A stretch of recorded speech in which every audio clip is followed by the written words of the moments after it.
ሰላም ጤና ይስጥልኝ። በዛሬው ፕሮግራማችን በመካከለኛው ምስራቅ ሰማይ ላይ እያጠላ ስላለው የጦርነት ደመናና ዓለምን ስላስደነገጠው አዲስ ወታደራዊ ትዕዛዝ እንመለከታለን።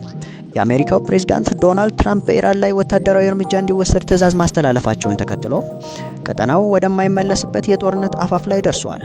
ድርድሩ ተሳካም አልተሳካም ኢራንን መተን አቅማችን እናሳያለን የሚለው የትራምፕ ንግግር ምን አንድምታ አለው? አያቶላ አሊ ካሜኔስ አሜሪካንን እንዴት እንቅልፍ ሊነሱ ቻሉ? ዛሬ ይህንን ታሪካዊና ወቅታዊ ጉዳይ በዝርዝር እንመረምራለን።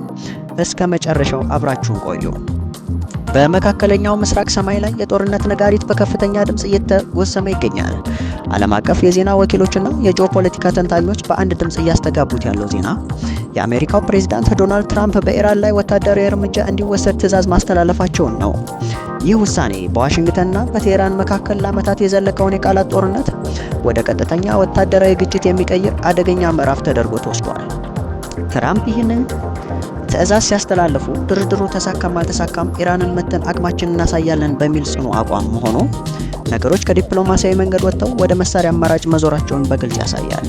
ይህንን ትዕዛዝ ተከትሎ በዮርዳኖስ በረሃማ ስፍራዎችና በመካከለኛው ምስራቅ በሚገኙ የአሜሪካ የጦር ሰፈሮች ውስጥ እጅግ አስገራሚ ወታደራዊ እንቅስቃሴዎች እየታዩ ነው። አሜሪካ እንደ አውሮፓውያን አቆጣጠር በ2003 ኢራቅን ከወረረችበት ጊዜ ወዲህ ታይቶ በማይታወቅ ሁኔታ ዘመናዊ የጦር አውሮፕላኖቿንና ግዙፍ የጦር መርከቦቿን በኢራን ደጃፍ አሰልፋለች። በተለይም በዮርዳኖስ የሚገኘው የአሜሪካ የጦር ሰፈር አሁን ወደ ግዙፍ የጦር ምሽግነት ተቀይሯል። በዚያ እጅግ ዘመናዊዎቹ F-35 ተዋጊ ጀቶችና የታድ ሚሳኤል መከላከያ ዘዴዎች በብዛት ተከማችተዋል። የሳተላይት ምስሎችና የደህንነት ምንጮች እንደሚያረጋግጡት የአሜሪካ ጦር በማንኛውም ደቂቃ ከዋይት ሃውስ የሚሰጠውን ተኩስ የሚል ትዕዛዝ ለመፈጸም በከፍተኛ ንቃት ላይ ይገኛል።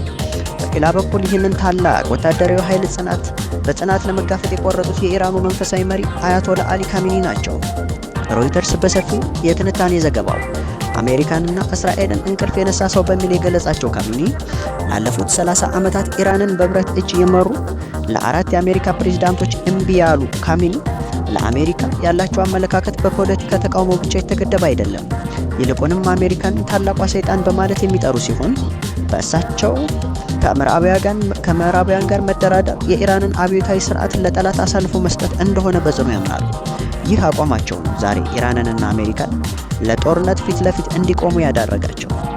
የካሜኒ ትልቁ ስትራቴጂካዊ ጥልቀት የሚመነጨው የተቃውሞ ዘንግ ተብሎ ከሚጠራውና በመካከለኛው ምስራቅ የተዘረጋው ሰፊ የታጠቁ ኃይሎች መረብ ነው። ኢራን ከአሜሪካ ጋር ፊት ለፊት ከመግጠም ይልቅ በሊባኖስ በኩል ሄዝቦላህን፣ በየመን በኩል ሁቲዎችን፣ በጋዛ ደግሞ ሐማስን በማስታጠቅና በመርዳት አሜሪካንና እስራኤልን በውክልና ጦርነት ስታደማ ቆይታለች። ይህ ስልት ኢራን ጦርነቱን ከራሷ ድንበር አርቃ ጠላቶቿ ይዞታ ላይ እንድታደርገው አስችሏታል።